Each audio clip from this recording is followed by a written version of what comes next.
Bonjour à tous, on se retrouve aujourd'hui pour une vidéo. Donc ça sera une vidéo qui va être sur la chaîne de Pirate Motor, mon ami Xavi. Il a voulu que je sois l'inaugurateur de ce nouveau concept. En fait de base ça va être des personnes comme ça, donc des amateurs qui vont prendre en vidéo leur voiture pour pouvoir les publier sur sa page. Donc ça permet en fait, lui qui est de Toulouse, il y a une personne qui est de Lille ou je sais pas trop où dans la France qui n'a pas l'occasion de lui amener sa voiture, et du coup en fait il peut prendre une vidéo de sa voiture et lui après il la poster sur sa chaîne. Donc voilà, c'est un nouveau concept, j'inaugure ça avec lui. Donc pour ceux qui ne me connaissent pas, moi je m'appelle Charles-Henri Pochard, je suis connu plus sous le nom de Pochard, mon nom de famille, par rapport à Snap sur les réseaux. Mon YouTube et mon Instagram c'est El Charpo. Voilà, donc je suis un peu connu dans le domaine de l'auto. Moi je suis du côté des Vosges et aussi pour quelques petits délits que j'ai eu qui ont fait un petit peu parler, enfin voilà. Donc aujourd'hui je vais vous présenter ma Seat Leon Cupra SC, c'est une 2016. Donc voilà, elle est noire. Il y a un petit paquet orange avec les rétros, les jantes, le tour de calandre et le Cupra qui est derrière, mais qui a été dessiglé parce qu'on avait fait un lustrage et bref, enfin, ils m'ont enlevé les sigles, pardon. Dessus il y a le pack performance, donc le pack Sub 8. Alors il me semble qu'il avait été sorti, Sub 8, c'était pour rouler en moins de 8 minutes sur le NURB. Donc ça comporte les freins des anciennes TTRS et RS3. Donc les Brembo 4 pistons avec des disques en 380 ou 370, je crois que c'est 380. Avec ça, les jantes allégées forgées, vu que les disques sont plus lourds. Dessus j'ai baquet, parce qu'il y en a qui ont des sièges entre guillemets assez simples, alors que là on est sur du baquet. Donc niveau esthétique, je trouve quand même que c'est plus sympa. Le petit Cupra qui est écrit dans le siège, il y en a qui mettent des petits autocollants, c'est assez sympathique. C'est bien d'avoir des sièges comme ça, parce que quand on fait un peu d'art d'attaque, on est un peu mieux maintenu. Toujours sur circuit ou route fermée, évidemment. Sinon, la voiture, partiellement, elle a un petit peu d'orige. J'ai mis les petites lames là. J'avais commandé une lame avant, mais ça a été le bazar, ça n'allait pas, etc. Et puis j'ai dit, c'est bien, je m'embête pas, je n'en remets pas. Donc là, il y a le petit signe Cupra qui est d'origine. On peut les reconnaître avec ça. Là, on fera pas attention, mais la peinture est un peu décollée, il faudra que je la repasse. Donc voilà, en ce qui concerne la partie arrière, donc elle a été d'origine. Normalement, là, c'est siglé Cupra en acier espacé en couleur orange. Donc moi, ça a été décidé parce que y a un gars qui m'a fait un lustrage, etc. Là, j'ai mis le signe Seat en covering. Après, on peut mettre le signe Cupra. Mais le problème, c'est que là, le tarot de l'histoire, j'avais pas envie de m'embêter. Moi, les trucs là, c'est pas trop mes délires. J'ai mis le petit béquet. Je trouve que ça lui donne pas une gueule sympa.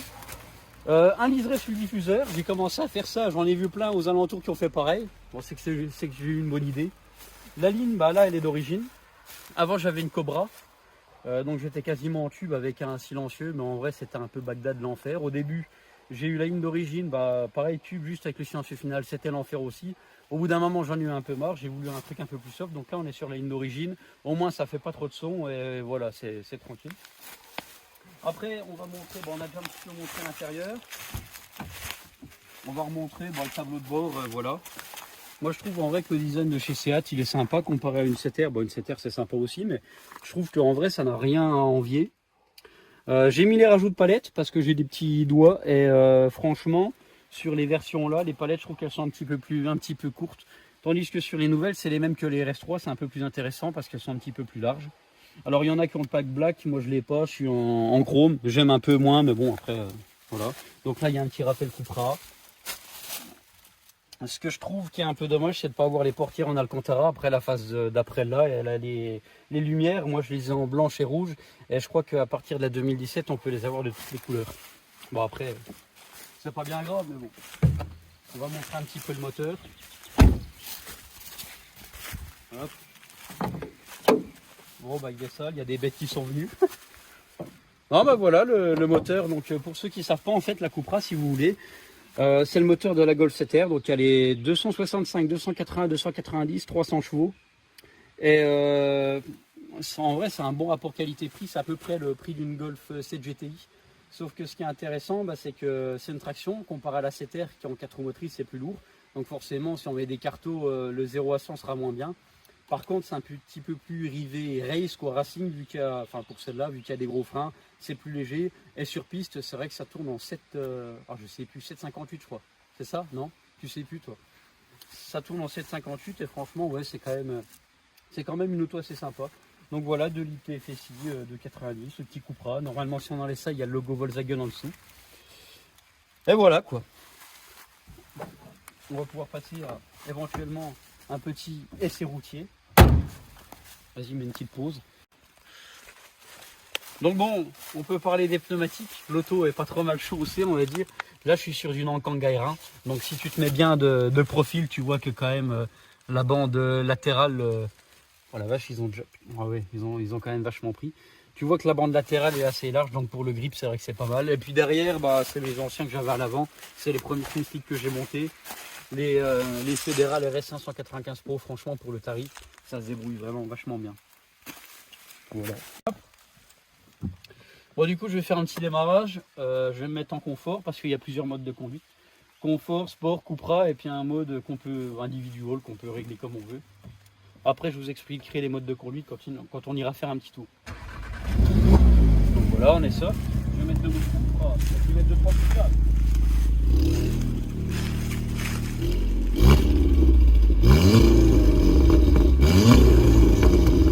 Et je tiens à préciser qu'elle est chaude.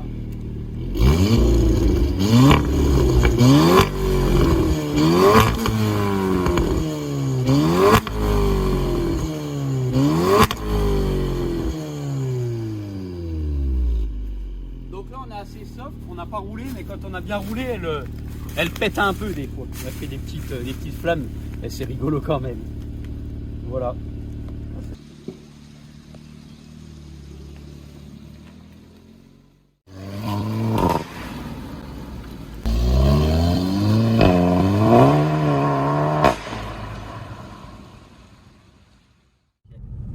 Bon bah alors comme je disais, bon après voilà, hein, ça reste simpliste par rapport à une Léon à peu près simple.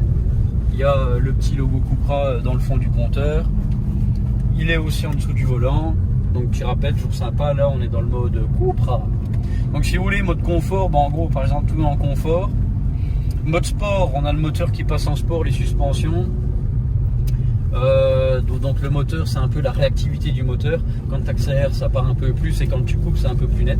Et après en Cupra c'est encore un peu plus... Enfin le comportement moteur encore plus, comment dire, un peu plus, enfin pas incisif mais c'est comme le mode sport mais un peu plus évolué. Les suspensions se mettent en Cupra donc bon, le mode sport c'est bien un peu en balade et tout, mais quand ça commence à devenir un peu... On arrive vite à la limite on va dire, donc on met le mode Cupra. Là on a un truc plus sérieux, l'autobloquant qui se met vraiment en route. Et puis je crois que c'est tout. Normalement oui, on a fait le tour. Voilà, donc c'est une voiture qui est simple à rouler, hein. C'est comme une Liane simple. Et franchement c'est assez sympa pour... Enfin comme nous dans les Vosges on a un peu de la petite route, on a un peu de la grande route. En vrai c'est assez polyvalent comme voiture, donc c'est assez amusant. Et pour le tarot franchement c'est un très bon rapport qualité-prix. Donc j'aimerais bien passer après sur autre chose, mais c'est vrai que pour avoir un truc, on va dire, quand même plus performant, là-bas il faut quand même commencer à débourser des sommes un peu bien plus élevées, on va dire. Bon du coup je voulais vous faire une petite insertion, on va dire, d'autoroute, sauf qu'en bas c'est en travaux, il y a c'est qu'une voie et tout, c'est limité, c'est le bordel. Donc là on se met sur une petite route, on va pas dépasser 90. Bon je l'écrase pas en première parce que ça va patiner, je mets la 2.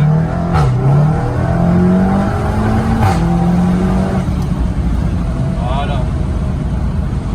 On fait un petit 2, 3. Voilà, on s'en refait une petite. Deuxième. Hop. Voilà. Alors, qu'est-ce que tu en penses, mon ami? Ça marche, hein, ça marche. C'est ça. Sans monter là, je crois. Là, il y a un peu de frein. Là, la nouvelle type quand même. Toi aussi, toi que tu mets frein. Ça va, ça se passe bien. Bon ben voilà. Alors tiens, par exemple, moi qui est passionné des pneus, donc ouais je suis monté en Smitlik, franchement la différence entre du pneu standard et du pneu Smitlik, incroyable.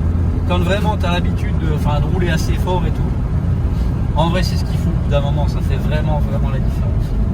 En vrai c'est ce qu'il faut. Voilà, bon ça fait un petit peu de son. D'origine normalement il y a les enceintes, quand on met le mode sport et Cupra qui se mettent à grogner un petit peu. histoire d'avoir un peu un agrément de conduite. Celle-là, elle est, comment dire, après celles d'après sont fapées, mais pas celle-ci. Donc c'est vrai que maintenant les voitures fapées, c'est un peu dommage parce que ça fait plus trop de bruit. Mais du coup, celle-là, elle est pas, donc détente, c'est cool.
C'est vraiment sympa les Vosges, hein, les gars. Franchement, nous, on a des endroits qui sont vraiment cool quand même. Bah, du coup, moi, ce que je pourrais peut-être un peu reprocher à l'auto là, c'est éventuellement, bon après, voilà, c'est allemand, c'est un petit peu orienté pour le confort, mais ça aurait été d'avoir, je sais pas comment dire, qu'elle soit peut-être un tout petit peu plus rigide sur l'amortissement. Après, c'est toujours pareil. T'as celui qui va rouler, voilà, un peu une conduite d'un mec qui roule en GTI. Tu prends une courbe, tout, tu te dis c'est pas ouf. Mais si vraiment tu sais maîtriser, comme c'est nous dans notre Nürburgring vosgien, nous on a des endroits, des routes, le Nürburgring c'est de la promenade un peu à côté, tu vois. Il y a des endroits où franchement, l'amortissement, quand ça tape, t'as des trucs un peu relevés, machin, en vrai ça amortit quand même assez vite. Et si vraiment tu sais maîtriser, t'arrives fort, tu mets ton frein, tu mets un peu en glisse, machin, bah franchement tu peux quand même arriver à une conduite quand même qui est assez... Ah ça va déjà très fort en réalité. Après sur route ouverte on peut pas faire trop grand chose parce que ça monte quand même assez vite en vitesse. Mais même sur piste ça va, en vrai c'est quand même assez amusant. C'est une voiture qui a vraiment un bon rapport qualité-prix. Bien chaussée en pneus, franchement il y a déjà de quoi s'amuser un peu. En plus c'est de la traction, ça c'est facile, le tour bloquant on le sent, ça dérange pas trop mal. Ça se prend assez vite en main. Franchement c'est sympa. Voilà, j'espère que la petite vidéo vous a plu. N'hésitez pas à suivre la chaîne à mon ami Xavi, donc Pirate Motor. Vous pouvez aussi venir me voir un petit peu sur les réseaux, donc YouTube El Charpeau, Insta El Charpeau et Snap charles.pchd. Donc je remercie déjà Hugo de m'avoir fait confiance et pour les conseils aussi qu'il peut m'apporter et que moi je peux lui apporter. On parle quand même assez souvent un petit peu de vidéos, de choses comme ça, donc on partage la même passion et c'est cool. Et c'est vrai que c'est cool d'avoir une communauté qui partage la passion de l'auto, des motos, etc. Voilà, écoutez, je vous souhaite une bonne continuation. À bientôt.